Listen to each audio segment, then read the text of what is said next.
So it's an unusual thing to see a roof that's in this poor shape, kind of representing like a hail damaged type situation, and really nothing going on the back. The shingles on the back look good. I'll bring to my owner's attention, let him take a look at it, but I think our recommendation here is no action on the front of that roof. I wouldn't want to ever attempt to file a claim.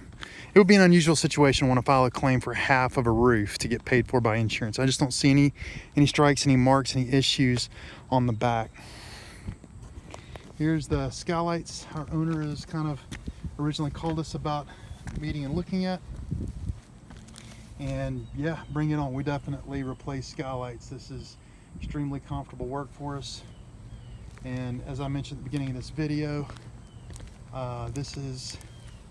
this right here is an additional fix we'd want to do to nail that board down while we're here repairing the roof. Also dishes coming off the roof. So guys, thank you so much for viewing Powell, Tennessee. Give us a call if we can help with your next roofing project. This is Kirby Smith with Lightspeed Construction. Thank you very much.